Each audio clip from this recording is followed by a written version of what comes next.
Coming up on KXAN News at 5, Students Helping Students. We'll tell you about a group of Round Rock teens working to support their classmates experiencing homelessness. And on this first day of early voting, a peek into a hotly contested hill country race as incumbents work to fend off a new wave of challengers. And Austin just hit 80 degrees for the first time this year, and this is only the beginning in first warning weather.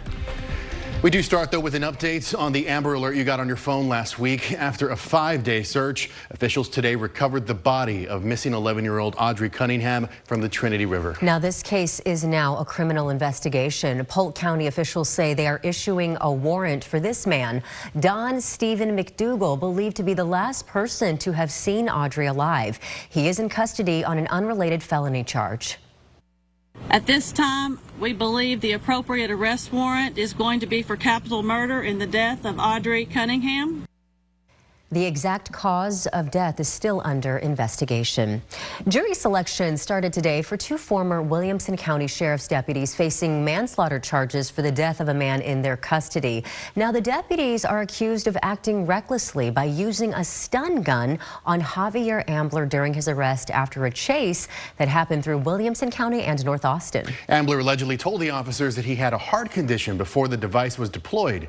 Now, cameras were not allowed in the courtroom today, but KXAN's Mercedes Hernandez was there. She joins us live. Mercedes. Thanks, guys. We did see those 2 former Williamson County Sheriff's deputies walk in with their lawyers today. That's James Johnson and Zach Camden. Both of them were wearing suits and sat next to defense counsel throughout today's proceedings. Now, just under 100 people showed up for jury duty. Some talk early on from the state asked people how they felt about reality television, what kind of programs they liked to watch, and if they were familiar at all with this case. That's because it's likely that the fact that the deputies were being followed by live PD crews will come up sometime during this trial.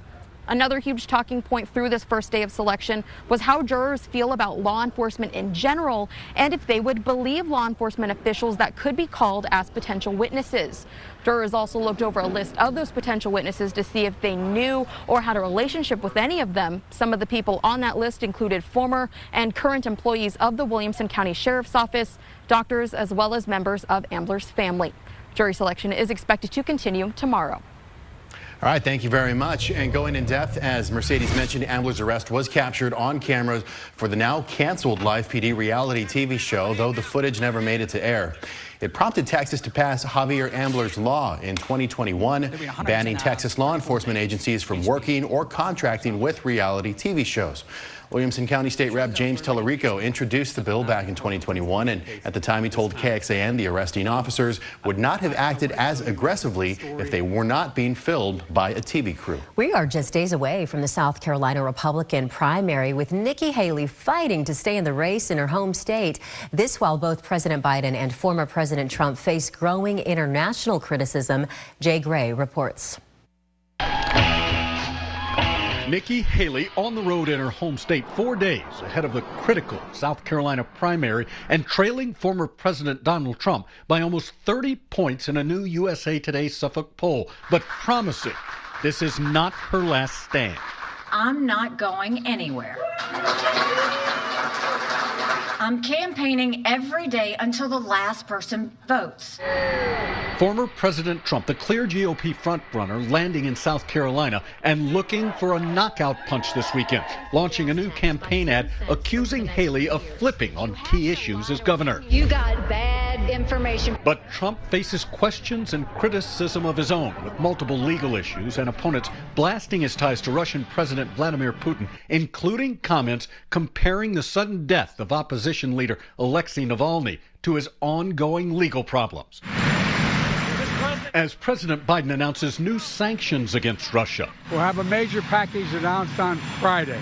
But facing backlash on another foreign policy front, frustration growing over the administration's support of Israel's war on Hamas, with the death count climbing in Gaza. While back in South Carolina, Haley bluntly questioning the competency of both Biden and Trump. I'll just say it.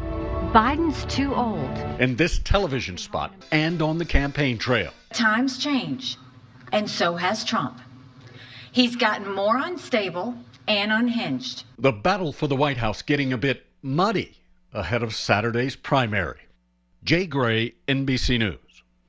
Well, more rain and wind for the western United States as an atmospheric river continues to churn over California. Los Angeles has already gotten 75% of its average annual rainfall just this month.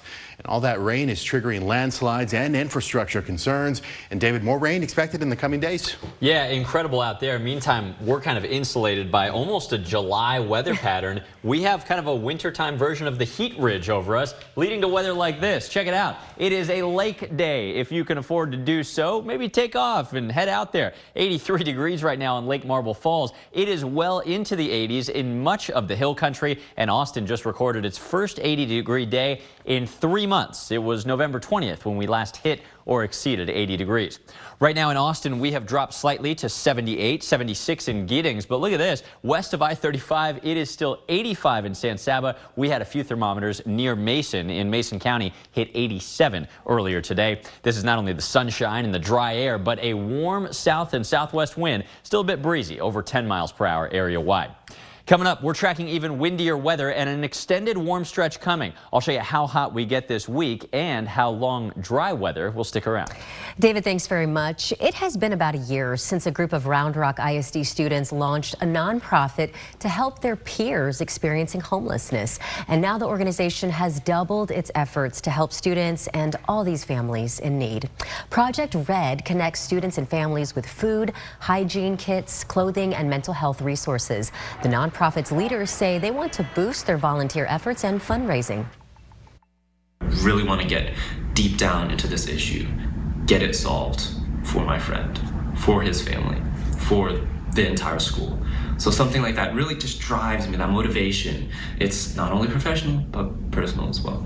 Now, as of last school year, more than 700 students experienced housing insecurities. We've asked the district for updated numbers for this year. Digital reporter Kelsey Thompson has more on the nonprofit and how you can help online at KXAN.com. An American journalist still in custody abroad.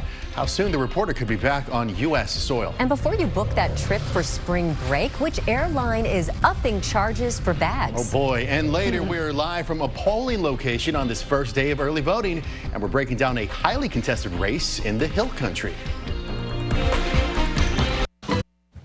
A Russian court today ruled that Wall Street Journal reporter Evan Gershkovich will remain in custody while awaiting trial on espionage charges. His lawyers filed an appeal against his detention, rejected by the Moscow city clerk. He will be behind bars until the end of March. That means he'll have spent at least a year in custody after being arrested last March. Gershkovich is the first American reporter charged with espionage by Russia since 1986. Both he and the Wall Street Journal deny the allegations, and the U.S. government has declared him wrongfully detained. You might need to budget a little bit more for trips if you're flying American Airlines. The airline announced they will charge a $35 fee for customers who check a first bag in advance online. That's a $5 increase from the previous fee, and it's now a $40 fee to check the bag at the airport. It's the first time the airline has increased baggage fees, we're told, since 2018. Well, the polls are open for early voting. Up next, that highly contested Hill Country race and who the governor is throwing his support behind. Lakes Travis and Buchanan holding steady today. Lake Travis actually warmed up 1 degree due to the 80-degree plus temperatures. What we have in front of us is one of the warmest late February stretches we've ever recorded. That's next in your forecast. Republican voters in Texas now have some intra-party squabbles to resolve during the primary election. Some incumbents are fending off challengers for seats in the Texas House. KXAN's Will Dupree joins us live from a polling location in Bee Cave with a look at one of those hotly contested races in the Hill Country. Will. Yeah, Daniel and Britt, we are standing directly across from Bee Cave City Hall. This polling location, which is surrounded by campaign signs that you see right behind me here, sits in a solid Republican Texas House district. And the two leading candidates are a freshman incumbent looking for her second term and a former lawmaker who'd like to return to the Capitol. On the first day of early voting, Governor Greg Abbott made a big show of support for Representative Ellen Troxclair. I need you to go vote. After firing up the crowd and taking photos, the two Republicans even went to vote together. The governor is campaigning across the state for candidates who back his efforts to let families use public dollars to pay for private education. I know that I can count on Ellen to support not just the agenda that I'm trying to work on, but most importantly, she supports the agenda of her constituents. Troxclair says she'd keep pushing for school choice if voters send her back to the Capitol. We have got to make sure that we, the taxpayers and leaders, are doing what is required of us to get those children to a place where they're set up to succeed in life. The race is over the sprawling House District 19, which spans west of Austin to Burnet and Fredericksburg. Troxclair is like other Republicans whose vote to impeach Attorney General Ken Paxton unearthed a primary challenger. I think the impeachment vote just took it over the top. And I said, we have to make a change. Kyle Biederman retired as a state rep 2 years ago and now is mounting a political comeback. I couldn't sit home and let somebody part of the Austin swamp that lives in Austin represent not only me, but my constituents. It's a duty. And I really care about my constituents. Both candidates listed the border as well as water issues as some of their top priorities. And now voters must decide who's best to take those on and represent the Hill Country. There is a third Republican candidate in this House primary. His name is Manny Campos, and unfortunately he was unable to talk to us today about this story and be featured in it. Now, on the Democratic side, voters have a choice there too. There are currently two candidates vying for that party's nomination in this same race. Reporting live in Bee Cave, Will Dupree, KXAN News. Great reporting, Will. Thanks very much for that. And remember, KXAN is your local election headquarters. We have a voter guide on KXAN.com with everything you need to know before you cast your vote, including what you'll see on the ballot, sample ballots, and where to vote. Find it all under this story at KXAN.com. First warning weather with Chief Meteorologist David Yeomans. Well, here we are in February, and it feels more like spring break. The sun's getting a little stronger. The temperatures are rising. Just a beautiful week we've got in front of us. Austonian weather cam looking sunny and even warmer than yesterday. 24-hour change, plus 10, plus 12. That means it's noticeably warmer than it was at this time yesterday. Translating that to actual numbers, it is 85 right now in Mason and in Richland Springs. I told you earlier, but we've had several LCRA thermometers near Mason on the Llano River at 87 degrees this afternoon. It's in the 80s as well up and down the Highland Lakes, 83 in Kingsland, 82 degrees in Marble Falls. In the metro area, plenty of us did at least hit, if not top 80 today. We made it to 80 in Austin. Now we're down to 78, 77 at the airport, still sitting at 80 degrees in Lakeway. East of 35, we've been a little bit cooler this afternoon, 76 in Giddings, still 80 though right now in Dale. Beautiful sunshine and nice dry air still in place across the state. We showed you earlier at the top of the broadcast a big California storm, yet another flood concern and huge snowmaker for the Sierra Nevada mountains. This storm, sometimes when we show you these on the West Coast, we say, yeah, 36 hours, 48 hours from now, it's going to slam into us. That ain't the case this time, and here's why.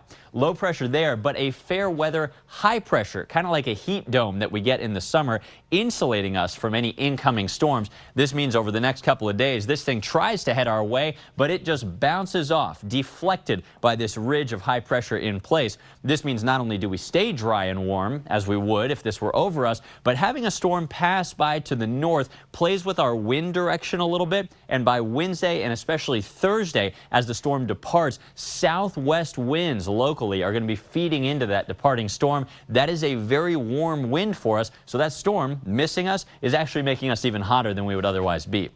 So here's what that all leads to. Over the next couple of days, more afternoons like today. Tomorrow morning, we're comfortable, upper 50s, lower 60s. Tomorrow afternoon, though, the 80s generally out in the hill country, but some areas just as warm as today, lower in mid 80s, while the rest of us are generally in the upper 70s. On Thursday, though, even Austin gets in on that southwest or west wind. This means temperatures shoot up area-wide, with again the warmest day of the year so far. 86 Thursday afternoon in San Marcos and 85 from Austin to Bastrop, a couple days from now.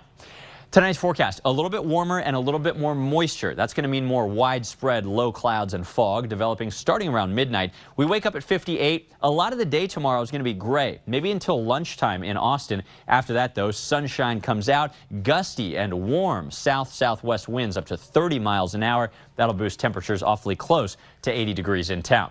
Then we get a sunnier day with dry west winds on Thursday. That's going to boost us to 85 degrees in Austin, far from a record high, which is up in the 90s. After that, a dry, cool front only drops temperatures a little bit Friday heading into the weekend. And what you see in front of us could be the third warmest stretch ever recorded in late February in Austin, as dry weather continues for at least another week.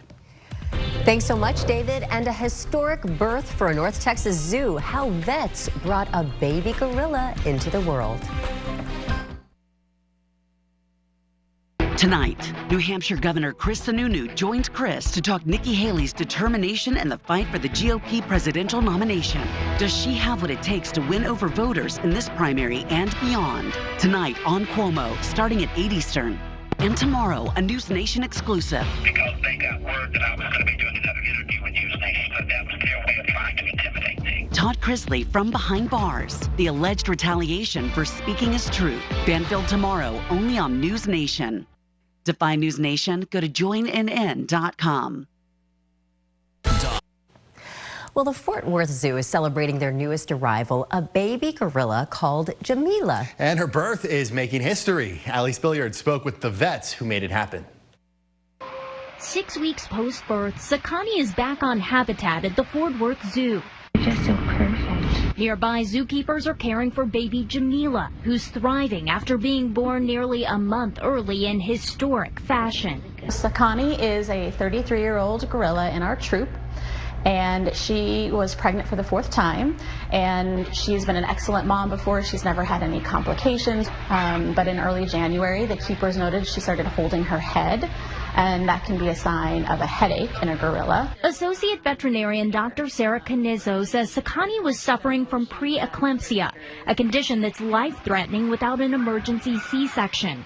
But though well-versed in the animal world, Canizzo had never performed a cesarean. So she called OBGYN Jamie Irwin, who's delivered hundreds of human babies but never a primate. Definitely a first for me. This is a once in a lifetime, I'm guessing. And within 2 days, they assembled a team of both human and animal experts to safely bring Jamila into the world with her 200-plus pound mom under anesthesia. What was amazing and beautiful is that Sakani's anatomy is exactly the same as my human patients.